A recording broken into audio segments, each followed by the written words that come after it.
Hartlepool, tolerance and forgiveness, good or bad? My name's Mike Cashman. I write political satire, parody, such as BrexitsATrickNotATreat, BrexitsAMusicalTrick, I don't beg pardon, I'm talking bollocks from the Rose Garden.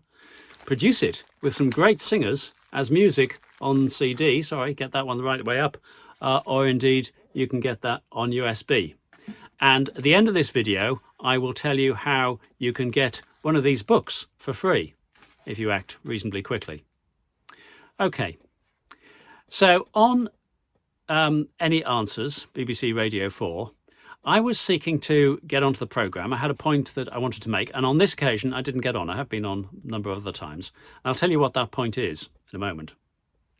But I was listening to the programme, a number of callers, a number of them made some very good points, I thought. So somebody said, we are in the middle of a pandemic during a time of grave external threat. People tend to support the government. They may not necessarily do afterwards, as we saw in 1945. And every week through the pandemic, every day sometimes, the government has had an opportunity to run a party political broadcast telling us how well they're doing.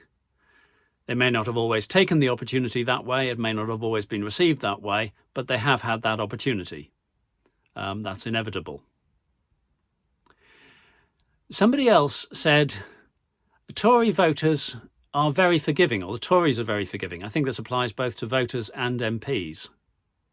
And actually, the point that I was going to make was, if I hear somebody saying, well, everybody behaves badly, deceives.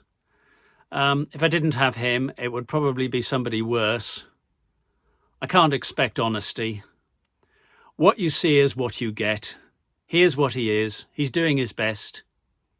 If I hear those things, then I suspect that I'm listening either to somebody in an abusive relationship or to a Tory voter. Now, I need to immediately add, I'm not saying that every Tory voter will say all of those things by any means.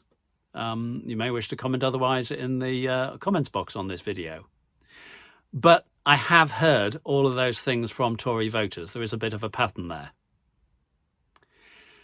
But there's an interesting side to that tolerance, to that forgiveness, because the point was made that the Tories are prepared to forgive a lot.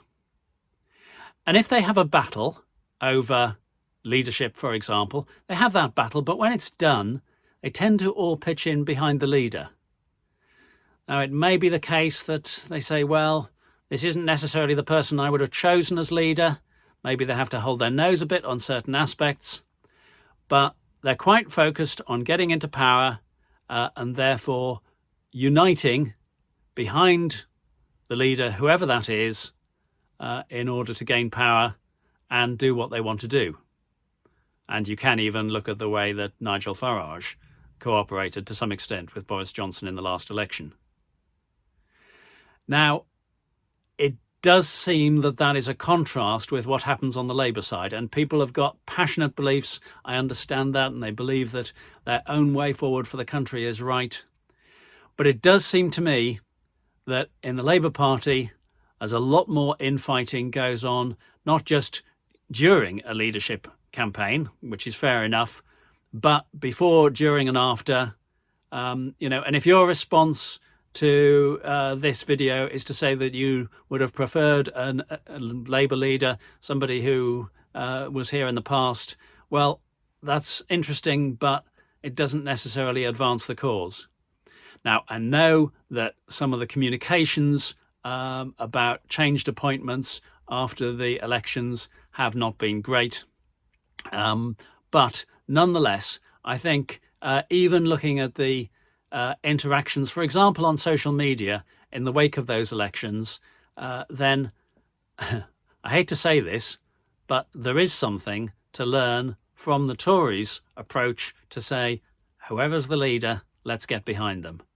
If at some point we need to have a contest for who's the next leader, fair enough, let's have that contest. But in between times, let's get behind the current leader. In the context of by-elections, by the way, it is interesting that where the facts about the Tories misbehaviour and broken promises and so on were fairly and squarely put to people in significant numbers, and I'm talking about Peter Cook's work with the local elections leaflet in Kent and other places, that has had apparently a significant effect. So the Tories lost overall control of Tunbridge Wells with gains for Lib Dems and Labour, and that is exactly where it was targeted. So I think that does give us some hope that where the facts are put in front of people, then they don't vote Tory to the same extent.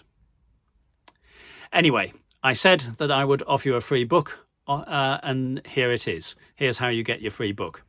So if you buy the music, so if, for example, you buy the 3-act musical Brexit's a Musical Trick, the 3 acts being Camerine, Tereline and Boris Valboris. There are other characters in there, Corbosh, Faragier, Gauvert and so on.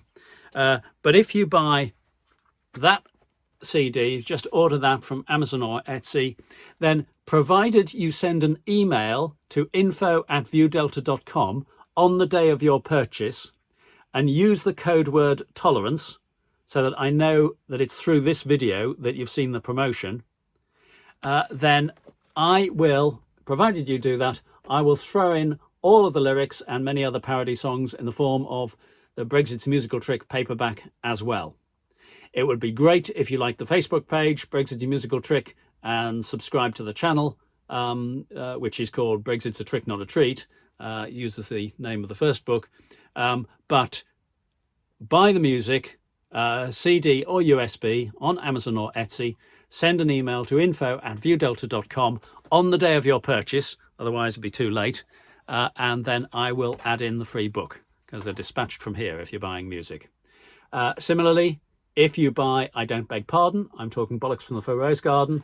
That's our 5-act COVID musical, wonderfully illustrated. One of the big songs, Britannia Waves the Rules at the end there. But we finish with a public inquiry nightmare. And these are, on both CDs, fantastic singers. Leon Berger of English National Opera, Zena Wigram, the soprano, John Asher of Tiswas. So it's really good stuff. Anyway, if you buy that music on USB or CD, then I will throw in for free the book I Don't Beg Pardon, provided again that you email info@viewdelta.com, use the code word tolerance, and it would be great if you liked the Facebook page I Don't Beg Pardon, but I won't put that as condition. I won't check it. If you've enjoyed what you've seen here, then do subscribe to the channels I Don't Beg Pardon, Brexit's a Trick, Not a Treat, but that's not required.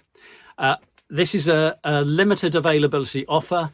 I expect to run it up till the end of the month, but I will, if that's not the case, I'll put comments into the YouTube video, into the text that accompanies the video there on YouTube. So do check that.